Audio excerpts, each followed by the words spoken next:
Aquí tienes un país tan pequeño que lo cruzas en coche en una tarde, tan verde que ese verde acabó convertido en logotipo de marketing, tan idealizado que medio planeta se pone su símbolo nacional en un sombrero de plástico un día al año. Y sin embargo, esta es la única isla de toda Europa occidental donde responder a una pregunta tan simple como de qué país eres podía costarte, en su día, la vida. Porque Irlanda no es un solo sitio, son dos. Un sur que se marchó y un norte que se quedó. Dos banderas, dos himnos, dos pasaportes, dos versiones de exactamente la misma historia, separadas por una frontera que casi nadie quería y que nadie ha conseguido borrar del todo. Detrás de la postal hay una herida y 3.500 tumbas, y nunca terminó de cerrarse. Para entender por qué una sola isla contiene dos países que se desprecian en voz baja, tienes que remontarte más atrás de lo que a la mayoría de la gente le resulta cómodo, porque la fractura no fue un accidente y no fue reciente. Fue diseñada a propósito hace siglos, por gente que sabía perfectamente lo que estaba haciendo. Inglaterra se pasó la mayor parte de 800 años colonizando Irlanda, y durante casi todo ese tiempo, la relación fue la aritmética simple y brutal de toda conquista. Tierra arrebatada, gente expulsada de ella, una mayoría católica gobernada por una clase dominante protestante que respondía ante Londres. Pero en el siglo XVII, a alguien se le ocurrió una idea más permanente y más cínica. En vez de limitarse a gobernar el lugar, ¿por qué no cambiar directamente quién vivía en él? Así que la corona organizó la plantación del Ulster, la esquina noreste de la isla, el rincón más obstinadamente gaélico y rebelde de todos, y metió allí a colonos protestantes de las tierras bajas de Escocia y del norte de Inglaterra para que se quedaran con la mejor tierra, levantaran los mejores pueblos y formaran una población leal que jamás, bajo ningún concepto, se pusiera del lado de los católicos irlandeses nativos. Ellos se llevaron las granjas. Los católicos se quedaron la ciénaga y las laderas. Esta es la herida original, y todo lo demás en esta historia cuelga de ella. Coges una isla católica, le grapas una provincia protestante en la esquina superior derecha, les das a los recién llegados la tierra, el poder y el voto, y les dices a los dos bandos que son enemigos. ¡Enhorabuena! Acabas de diseñar, aposta, un conflicto que seguirá activo, seguirá matando gente, 400 años después. La mayoría de los imperios dejan ruinas detrás. Este dejó una falla geológica, y la falla sigue temblando. Luego llegó el hambre. La gran hambruna de la década de 1840 no es solo un capítulo triste de la historia irlandesa, es el capítulo, el único acontecimiento que define casi todo lo que viene después. Una plaga de la patata, un hongo, pudrió el único cultivo del que dependían los pobres del campo para sobrevivir, y a lo largo de unos 7 años murió 1 millón de personas y otro millón huyó del país, hacinado en las bodegas de barcos tan mortíferos que los apodaron barcos ataúd, esparcidos por América, Canadá, Australia, Gran Bretaña, cualquier sitio que no fuera este. La población de la isla se hundió en una cuarta parte y a día de hoy, casi 2 siglos después, jamás ha vuelto a recuperar la cifra que tenía antes. Irlanda es el único país de Europa con menos habitantes ahora que en 1840. Párate a pensarlo un segundo. Y aquí viene el detalle que convirtió el duelo corriente en una rabia permanente, generacional, el detalle que el sur no ha olvidado nunca y no piensa olvidar jamás. Mientras la gente se moría de hambre en las cunetas con la boca manchada de verde de haber intentado comer hierba, mientras pueblos enteros se vaciaban en fosas comunes, Irlanda seguía exportando comida. Grano, ganado, mantequilla, huevos, saliendo tranquilamente de los puertos irlandeses rumbo a Inglaterra, muchas veces bajo escolta armada para impedir que los hambrientos se apoderaran de ella, mientras la mismísima gente que la había cultivado y criado moría en los campos junto al camino. La cosecha se marchaba. Los hambrientos se quedaban y se pudrían. Esa es la roca madre emocional del rencor sureño, los cimientos sobre los que se vierte todo lo demás. No fue un desastre natural que un gobierno lejano simplemente no supo arreglar. Fue en la memoria del sur una traición, una hambruna de política tanto como de patatas. Y un pueblo eso no lo perdona. Después de un trauma así, la única pregunta que quedaba de verdad era ¿cuándo llegaría la independencia? No si llegaría. Y llegó como suelen llegar estas cosas, a base de arranques, explosiones y mártires. El alzamiento de Pascua de 1916, una rebelión pequeña, condenada al fracaso, casi suicida, en pleno centro de Dublín, donde unos pocos cientos de rebeldes tomaron la oficina central de correos y declararon una república que duró menos de una semana antes de que la artillería británica los arrasara. Debería haber quedado en una nota a pie de página. Los británicos la convirtieron en un punto de inflexión, cometiendo el error más fiable que puede cometer un imperio. Ejecutaron a los líderes, uno tras otro, a algunos atados a sillas porque estaban demasiado heridos para tenerse en pie, y con ello transformaron un golpe fracasado en un santoral. La opinión pública dio la vuelta casi de la noche a la mañana. Luego vino la Guerra de Independencia, 2 años de emboscadas guerrilleras, asesinatos selectivos y represalias brutales por parte de irregulares británicos. Y entonces, en 1921, llegó lo que partió la isla en dos para siempre y nos dio los dos países de los que hemos venido a hablar en realidad: la partición. 26 condados del sur y el oeste se convirtieron en el Estado Libre Irlandés, la semilla de la futura república. Pero 6 condados del noreste no se fueron. Se quedaron dentro del Reino Unido. Y aquí está la parte que tienes que entender sí o sí, porque de ella depende todo el resto del vídeo, toda la tragedia. Esa frontera no se trazó siguiendo ninguna línea natural, ni un río, ni una cordillera, ni una antigua frontera cultural que todo el mundo aceptara. Se trazó con una regla y una calculadora, quirúrgicamente, aposta, rodeando exactamente la zona donde los unionistas protestantes resultaban ser mayoría. Ni siquiera cogieron los 9 condados de la provincia histórica del Ulster, porque 3 de esos condados tenían demasiados católicos dentro y habrían dejado el nuevo mini-estado demasiado equilibrado para poder controlarlo. Así que dejaron caer esos 3 sin hacer ruido.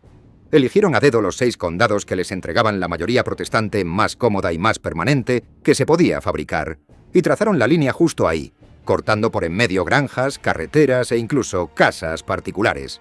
La frontera existe por un motivo y solo uno: para garantizar que una tribu siempre, matemáticamente, le ganara la votación a la otra.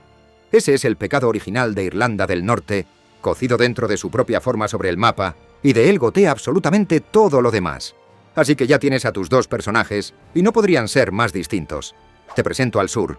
El sur, la República de Irlanda, fue durante casi todo el siglo XX el país más católico que puedas llegar a imaginar. Y lo digo casi de forma literal, no como manera de hablar. La Iglesia no se limitaba a influir en el Estado. Funcionaba más o menos como la conciencia del Estado, su censor, su maestro de escuela y su policía moral, todo a la vez. El divorcio fue lisa y llanamente ilegal hasta 1995. El aborto estuvo prohibido, con la prohibición escrita en la propia Constitución, hasta 2018. Durante casi todo el siglo esto fue un lugar pobre, rural y profundamente devoto, donde el cura de la parroquia era el hombre más poderoso del pueblo, donde a las madres solteras se las podía encerrar en lavanderías gestionadas por la Iglesia y donde la emigración funcionaba como una especie de exportación nacional permanente, con generación tras generación de jóvenes subiéndose a barcos y aviones rumbo a Inglaterra, América, Australia, cualquier sitio, porque sencillamente no había nada en casa por lo que quedarse. La Irlanda de la postal, la de los pubs cálidos, los violines y los bodrans, los desfiles de San Patricio, la interminable diáspora global informando alegremente a todo el que tenga cerca de que su bisabuela era del condado de Cork o del condado de Mayo, todo eso, absolutamente todo eso, es el sur. Esa es la Irlanda que el mundo cree que ya conoce, la que estampa en un paño de cocina. Y entonces el sur hizo algo que casi nadie vio venir, y que a Sam Tintonostam, los propios irlandeses, todavía les resulta un poco irreal. A partir de los años 90, se convirtió en el tigre celta, una de las economías de más rápido crecimiento de toda Europa. Un imán de impuesto de sociedades bajísimo que atrajo a prácticamente todos los gigantes tecnológicos y farmacéuticos estadounidenses que buscaban una puerta trasera en inglés para entrar en el mercado europeo. Dublín se llenó de torres de cristal, grúas y un dinero que aquella tierra no había visto en toda su historia. El páramo pobre, devoto y en vías de vaciarse, se transformó, en el espacio de una sola generación, en uno de los países más ricos, más globalizados y más abiertos de todo el continente. Un país al que los jóvenes ahora se mudan en vez de huir de él. Y a medida que el dinero entraba a raudales, el puño de hierro de la Iglesia por fin se agrietó y luego se hizo añicos, acelerado por una oleada de escándalos de abusos espantosos que destruyó su autoridad moral casi de un día para otro. El sur votó a favor del divorcio, luego dejó al mundo boquiabierto al convertirse en el primer país de la historia en legalizar el matrimonio entre personas del mismo sexo por voto popular, luego votó para derogar su prohibición del aborto, cada vez por márgenes enormes, transformándose en un lugar tan laico y tan progresista socialmente que ahora mira por encima del hombro, discretamente, a los mismos países que antes lo miraban a él por encima del suyo.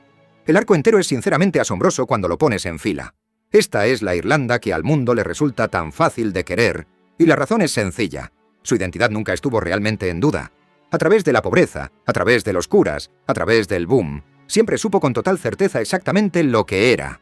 Un país irlandés, lleno de gente irlandesa, que rezó durante un siglo y luego, casi de la noche a la mañana, se hizo rico y se hizo libre. Ahora cruza la línea invisible y te presento al norte, donde nada es nunca tan simple.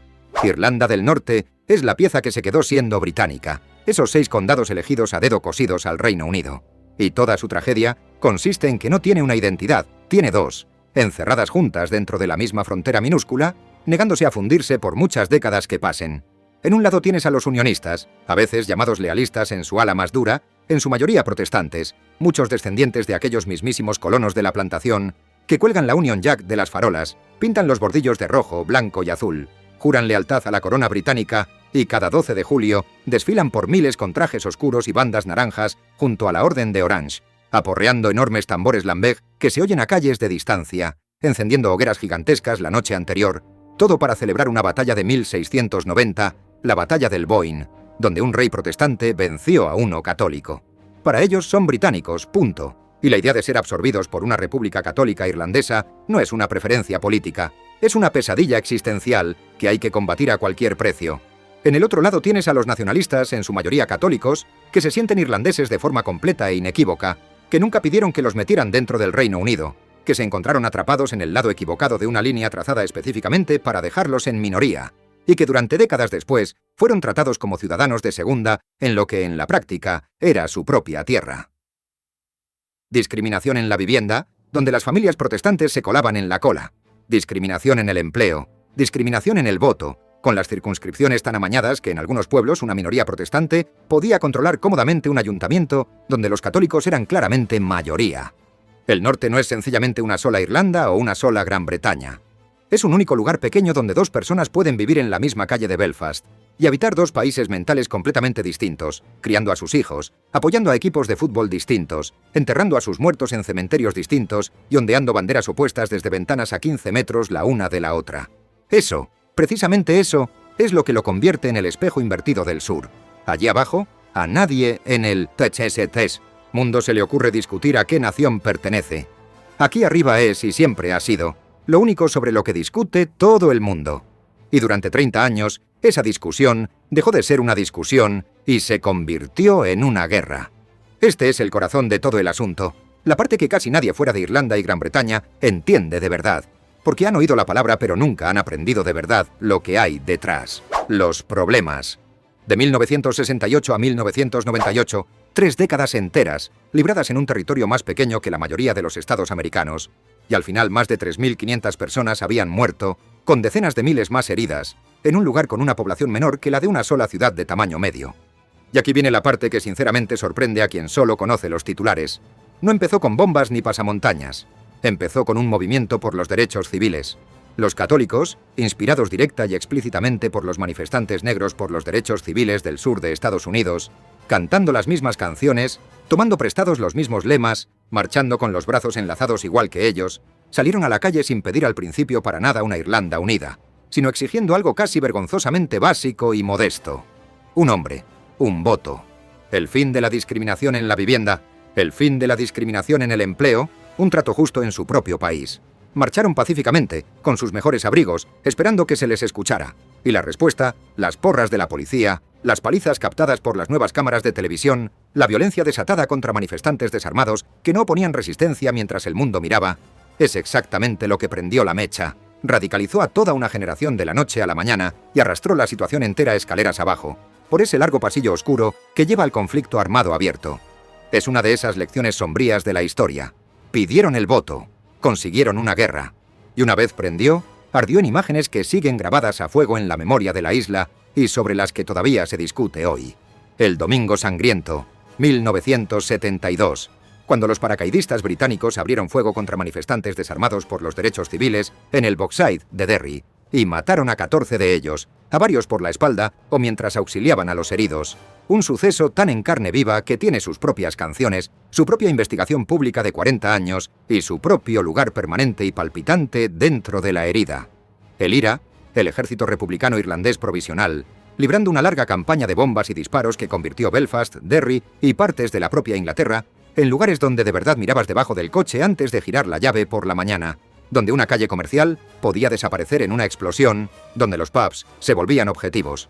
Paramilitares lealistas al otro lado, la VF y la UDA, matando católicos en represalias sombrías y sectarias, ojo por ojo, cuerpo por cuerpo, hasta que ciudades enteras quedaron troceadas en zonas prohibidas marcadas por bordillos pintados y murales, donde sencillamente no caminabas si pertenecías al bando equivocado. Internamientos sin juicio, controles y torres de vigilancia, soldados patrullando calles residenciales con los fusiles en alto. Y luego las huelgas de hambre de 1981, quizá la imagen más estremecedora de todas, cuando los presos republicanos rechazaron toda comida exigiendo ser reconocidos como presos políticos en vez de como delincuentes comunes, y Bobby Sands, el más famoso de ellos, se dejó morir de hambre lentamente en su celda de la prisión de Mays a lo largo de 66 días agónicos, y en pleno centro de esa muerte lenta, mientras se consumía, se hizo elegir para el Parlamento británico, un hombre moribundo con un escaño en Westminster que jamás ocuparía, solo para demostrar a quién apoyaba de verdad la gente de aquellos barrios. Murió igualmente. 9 hombres más siguieron su camino y murieron de la misma manera. Ahora son murales gigantes en las paredes laterales de las casas, vigilando las calles por las que murieron. Esa es la textura de los problemas, no historia, memoria que todavía puedes tocar, y el detalle más escalofriante de todos. El único hecho que te dice que esto nunca terminó del todo es físico, concreto, y todavía puedes acercarte y ponerle la mano encima. Los muros de la paz. Belfast y algún otro pueblo están cortados por muros de verdad, altísimos, de ladrillo, acero y malla metálica, algunos de kilómetros de largo, algunos más altos de lo que jamás fue el muro de Berlín, que separan los barrios católicos de los protestantes, a veces corriendo justo por el centro de una calle residencial cualquiera. Y aquí viene lo que de verdad debería dejarte helado y hacer que sueltes la copa. Hay más de estos muros en pie ahora, en teoría en tiempos de paz, que durante las décadas reales de combate y de media han crecido más altos, no más bajos. La gente de todo el mundo da por hecho que el conflicto se acabó, terminó, un capítulo cerrado en un libro de historia. Los muros tienen una opinión muy distinta. Algunas de las verjas encajadas en ellos siguen cerrándose con llave todas y cada una de las noches y reabriéndose por la mañana. Una rutina, como cerrar la puerta de casa.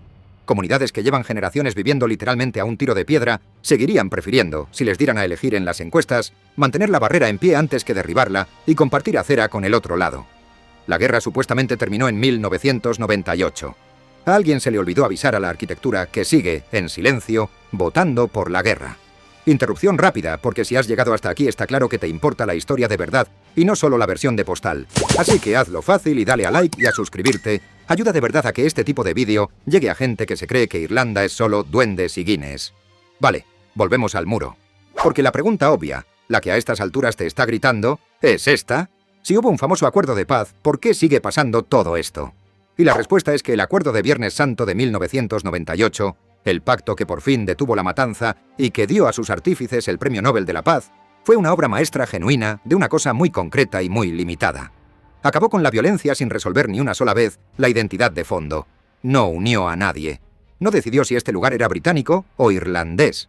De forma astuta y deliberada esquivó esa pregunta, congeló el conflicto en el sitio y lo volvió sobrevivible en vez de mortal. Los disparos pararon, lo cual fue un milagro real y enorme que salvó incontables vidas y le dio a una generación de niños una infancia normal. Pero las dos comunidades no se mezclaron, no se reconciliaron, no se convirtieron en un solo pueblo. Sencillamente, por suerte, dejaron de matarse y volvieron a vivir casi por completo separadas. Las escuelas siguen segregadas a día de hoy, con la inmensa mayoría de los niños de Irlanda del Norte todavía educados aparte según líneas religiosas, niños católicos y niños protestantes que crecen, en muchas zonas, sin compartir jamás un aula, aprendiendo versiones sutilmente distintas de la mismísima historia en edificios escolares a unas pocas calles de distancia. Los barrios siguen divididos por esos muros. Los murales siguen fulminándose con la mirada por encima de las líneas de paz. Las banderas siguen marcando el territorio. El acuerdo no curó la herida. Le puso encima una tirita extraordinariamente eficaz, cortó la hemorragia y pidió educadamente a todo el mundo que por favor, por el amor de Dios, dejara de rascarla. Y durante unos 20 años, ese arreglo incómodo aguantó. Y entonces entró el Brexit y arrancó la tirita de un tirón.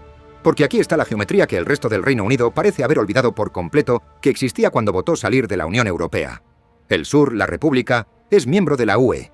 El norte, como parte del Reino Unido, estaba siendo arrastrado fuera de ella. Y corriendo entre los dos está esa frontera, exactamente la misma que se trazó con una regla allá por 1921. Durante años, gracias a que tanto el Reino Unido como Irlanda estaban dentro de la UE juntos, esa frontera se había disuelto básicamente en nada. Sin controles, sin guardias, sin cámaras, sin carteles, solo una carretera donde los límites de velocidad cambian sin avisar de millas a kilómetros y cambia la cobertura del móvil.